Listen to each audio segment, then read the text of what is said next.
Bonjour à tous.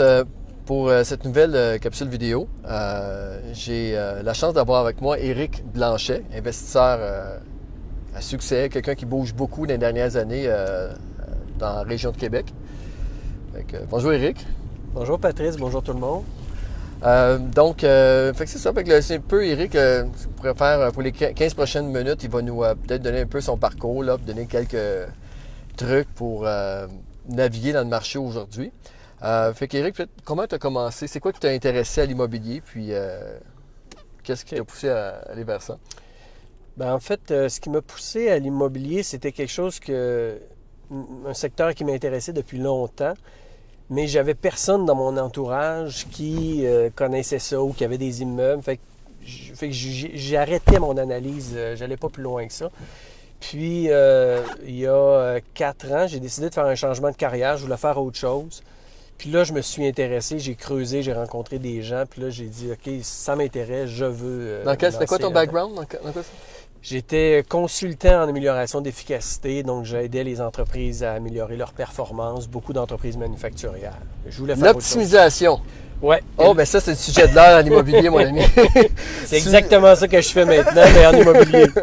Ah, OK, c'est intéressant. Ouais. Fait que tu optimisais des entreprises. Oui, exact. Fait que de revoir les processus, les façons de faire. Donc, tout ce qu'on doit optimiser, ce qu'on doit améliorer pour être plus performant dans une entreprise, bien, c'est la même chose au niveau de l'immobilier que je fais, mais les joueurs sont différents. Aujourd'hui, il faut optimiser en fonction des banques, des locataires, en fonction des évaluateurs. Bref, il faut tenir compte de tout ça quand on travaille. Donc, dans le fond, tu as commencé il y a 4 ans, tu t'es lancé avec un premier achat. Oui, il y a 4 ans, je voulais pas commencer ça tout seul. Je m'étais dit, le jour où je me trouve un partenaire qui a le goût de faire ça avec moi, ben je commence l'immobilier. Je n'ai trouvé un, on a fait des offres, puis finalement, on a acheté un premier 6 logements. Ça va faire 4 ans le 21 janvier. Wow, quand même, 4 ans. Puis aujourd'hui, vous êtes rendu quand même à combien de logements? Aujourd'hui, on a 200 portes.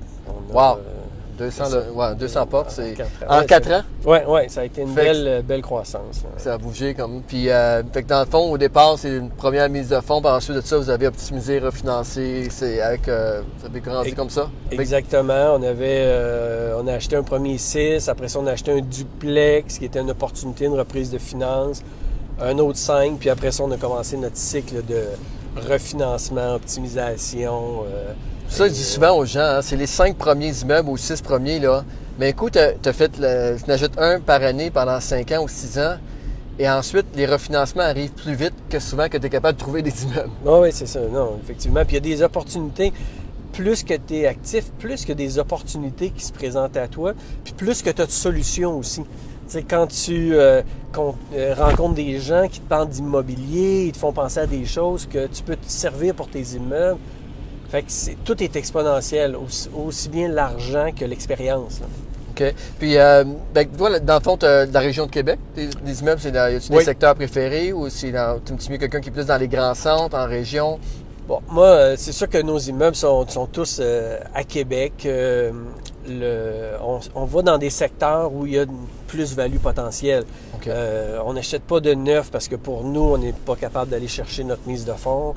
Il y a des secteurs de Québec qui sont chers, Montcalm, etc., qui sont des beaux secteurs, puis qu'il y a des gens qui ont des immeubles là, puis c'est merveilleux. Parce que les immeubles neufs, c'est assez difficile d'optimiser parce que les loyers sont déjà au marché. Exact. Et les dépenses, bien, je veux dire, au niveau des coûts d'énergie et tout, tout est déjà bas, là, c'est ça. Fait que nous, c'est vraiment... on a plusieurs immeubles dans Saint-Jean-Baptiste, dans Charlebourg, on en a à Sainte-Foy aussi. Donc, on est répartis à peu près dans 5 zones à Québec. Mais nous, quand on achète, notre critère, c'est toujours c'est quoi la valeur de l'immeuble dans 12 mois. OK. 12 mois, c'est quand même assez rapide. Oui, c'est ça. Parce que moi, on veut l'optimiser dans la prochaine année pour que dans 12 mois, on puisse refinancer puis pouvoir faire une autre acquisition. Fait que quand je fais l'analyse avec un immeuble neuf, bien souvent, dans 12 mois, c'est la même valeur qu'aujourd'hui. Fait qu'il n'est pas intéressant pour moi. OK.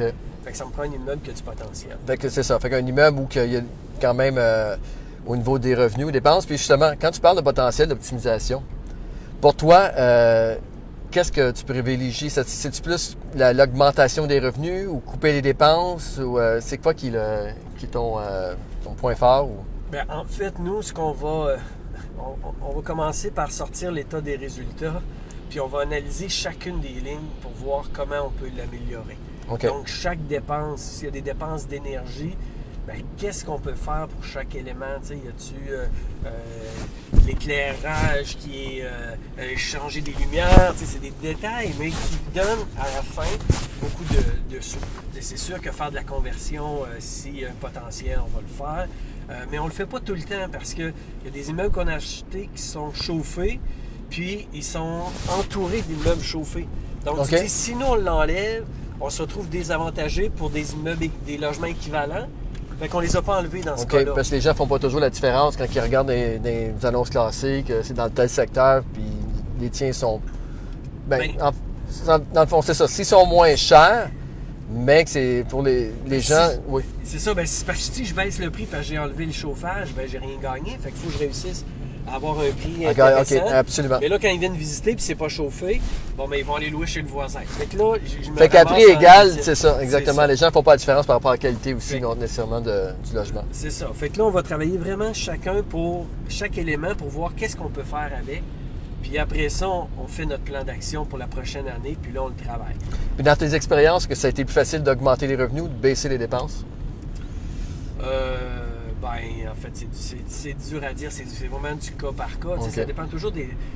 où est-ce qu'il y en est au niveau des revenus, par exemple. S'il est vraiment en bas du marché, là, ça devient facile de travailler au niveau des revenus. Un immeuble qui a une dépense de mazout, à un moment donné, on achète un immeuble, il y a 12 000 de mazout pour un 8 logements, ce qui était beaucoup. Fait que là, tout de suite, là, c'était une opportunité. Fait que là, on l'a Absolument. adressé tout de suite. Puis j'avais déjà posé une question investisseur à succès,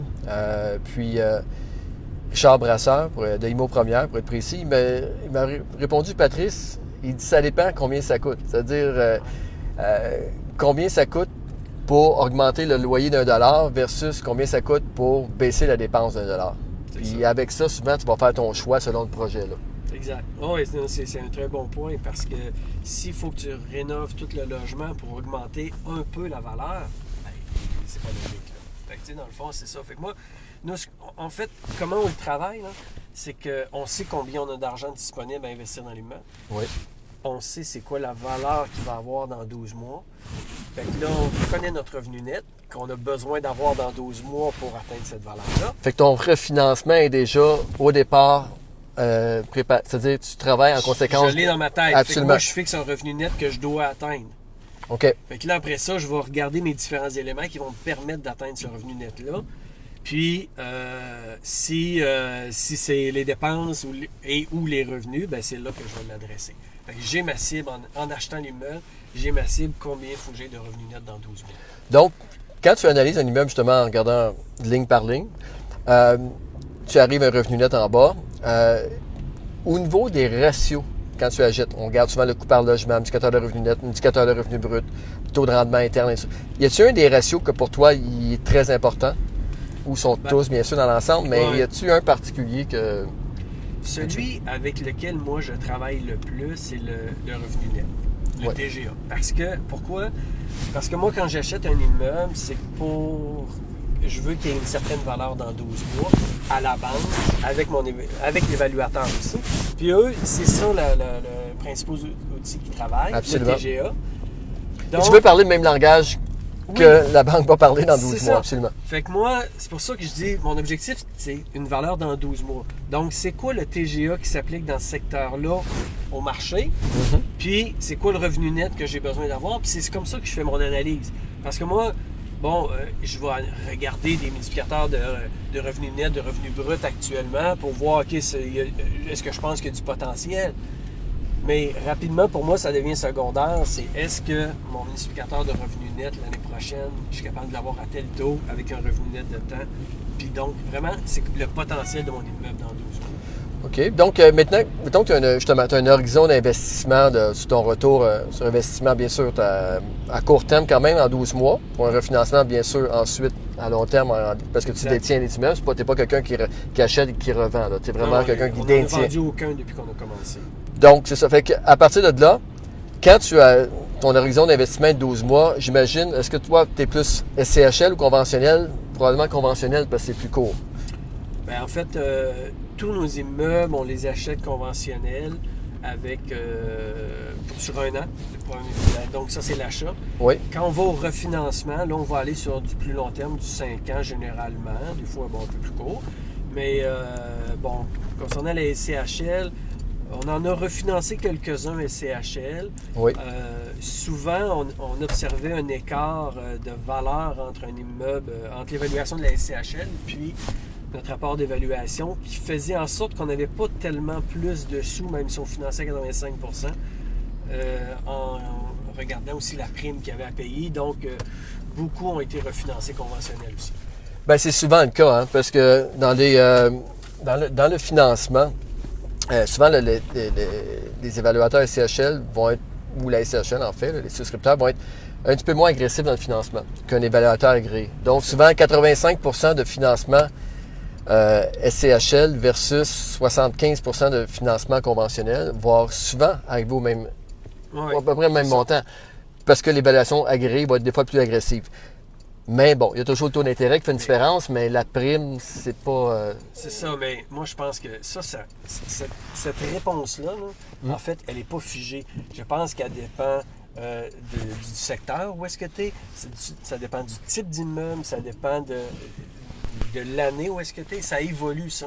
C'est qu'à un moment donné, on va arriver, l'évaluation va être similaire à la SCHL, puis là, ça va valoir la peine. OK. Fait que moi, j'essaie pas de me fermer de porte. Je me dis pas maintenant, ah non, tous mes immeubles, c'est j'achète et je refinance conventionnel. J'essaie d'aller voir les deux, voir c'est quoi le coût des deux côtés, puis là, de choisir en conséquence. Là. Parce que ça change les règles de financement. C'est comme des fois, la banque, l'écart de taux entre un dossier SCHL puis conventionnel, il peut être à 1 puis à un moment donné, 6 mois après, Absolument. il est rendu 0,5 entre les deux. Bon. Là, Maintenant, le marché, c'est vrai. Parce que dans les dernières années, je dirais peut-être les 2 ou 3, ou même 4 dernières années, ce qu'on appelle le spread, la différence entre le taux SCHL et le conventionnel a beaucoup diminué. Et certaines banques ont commencé à le faire au départ. Et avant, il y avait vraiment 1 de différence. Maintenant, la majorité du temps, c'est environ 0,5 Donc, c'est toujours... Quand tu as un bon immeuble, là, puis qu'il y a un bon emplacement, tu vas chercher une belle évaluation SCHL. Avec le taux d'intérêt, je pense que c'est encore la meilleure option. Reste que quand tu es en mode optimisation, au départ, c'est peut-être pas toujours le cas. C'est du cas par cas. Puis, donc, y a-tu, peut-être, pour les investisseurs là, qui écoutent, mettons, c'est quoi peut-être un bon coup que tu as fait ou peut-être un mauvais coup, là, quelque chose que tu aurais fait différemment, si tu veux? On va commencer par le bon coup. Ouais. Le bon coup, en fait, plusieurs de nos achats étaient des bons coups, là, mais celui dont je pense que je suis le plus fier, c'est quand on a acheté un 65 logements. À l'époque, on avait 86 logements. On avait le plus gros qu'on avait acheté, c'était un 11. Quand même, hein? Puis, il y a 65 logements est arrivé. Au début, on n'y croyait pas qu'on pouvait l'acheter. Finalement, on a réussi à faire la transaction. Puis, ça a été un super beau projet. On a travaillé l'immeuble. C'est un bel immeuble avec du potentiel. Fait qu'on était vraiment... C'était un beau projet. C'est mon meilleur. C'est le fun aussi. Est-ce que c'est... je crois que c'est la réalité, là, mais peut-être l'entendre de ton côté. Quand, mettons, tu as un 65 logements, tu peux mettre un concierge dedans comme il faut et puis ça justifie. Est-ce que ça va à peine? Est-ce que vraiment tu vois une différence entre un 65 et un 11 là, que tu avais à ce moment-là? En fait, ce que tu viens de parler, c'est ce qui fait aussi que c'est un de nos meilleurs coups parce qu'on ne connaissait pas ça, d'avoir vraiment un concierge résident qui fait le vrai travail de concierge. Parce que là, nous, nos autres immeubles, on avait certains concierges, mais qui faisaient une partie du travail, mais entre autres la collecte, ces choses-là, c'était nous qui s'en occupions. Lorsqu'on est arrivé avec le 65, le concierge était là, il habitait là. Donc, la collecte, c'est lui qui l'a fait. Les gens vont porter les chèques ou même l'argent, on occupait encore d'argent, vont porter ça au concierge. Nous, on n'a pas à s'en occuper. Ça a été comme beaucoup plus facile. On a fait wow, c'est plus facile. Ouais. Puis, ça nous a allumé un peu. Puis, un coup que l'immeuble est à ta main, c'est pas plus compliqué non plus, là. C'est ça. Fait que là, après ça, on s'est dit, bon, mais maintenant, on va chercher des gros immeubles. Bon. Ça a été vraiment, étant donné qu'on savait qu'on était capable de le faire, ben, on voyait une efficacité à gérer des gros immeubles comme ça. D'accord. Puis un coup peut-être que tu aurais aimé faire autrement ou. Souvent, ça peut être un immeuble que tu n'as pas acheté, justement. C'est ça. Les immeubles qu'on n'a pas achetés, entre autres, en lien avec des problèmes d'environnement.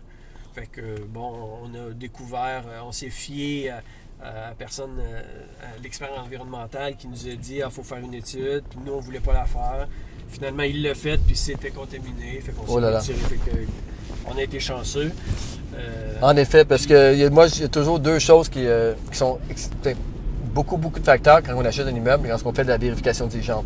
Mais il y a deux situations qui sont très difficiles à régler. Un, problème environnemental et deux, problème de structure.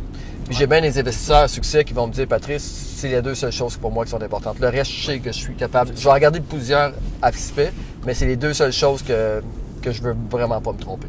Non, puis je suis entièrement d'accord parce que moi aussi, ce qui m'intéresse dans un immeuble quand je fais une vérification diligente, c'est pas est-ce que les valves en dessous de l'évier, est-ce que les lumières fonctionnent. Non, c'est est-ce que la structure est bonne.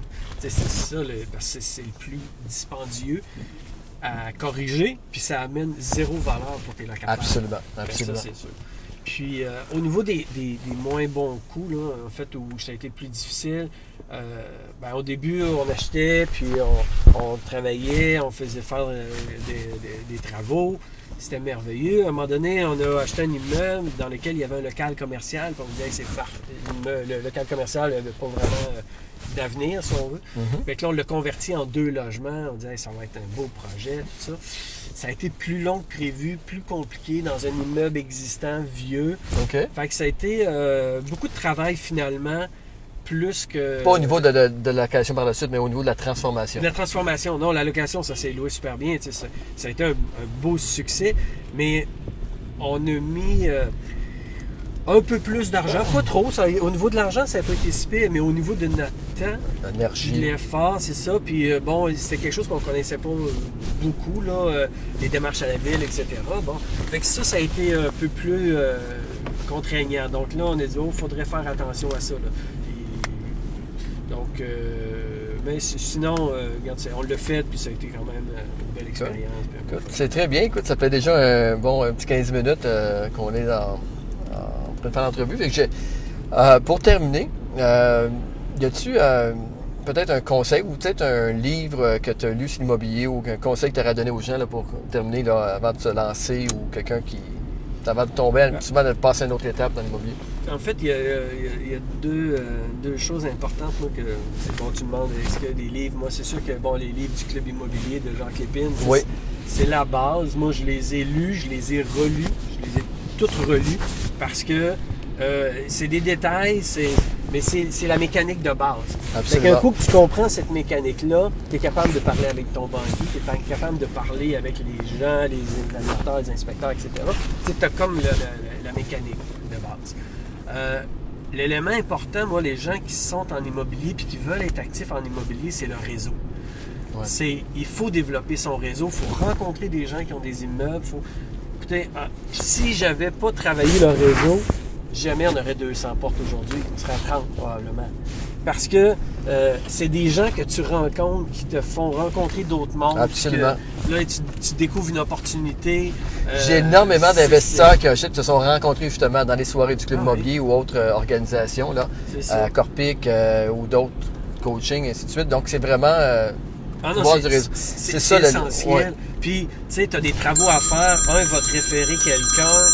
Tu sais, c'est vraiment facile. Puis, écoute, c'est ça qui te permet d'aller beaucoup plus vite. Là. Ça, c'est clair. Good. Ben, écoute, merci beaucoup, Eric. Très apprécié. Pour les gens qui apprécient le contenu de cette vidéo, je vais bien sûr taguer Eric là-dedans pour que vous ayez pouvez le suivre un peu en tant que personne. Et je vous suggère également pour les gens que vous connaissez qui pourraient être intéressés par le contenu, de les taguer dans cette vidéo. Et encore mieux que ça, si vous pouvez partager la vidéo, ça serait apprécié. Merci. Merci.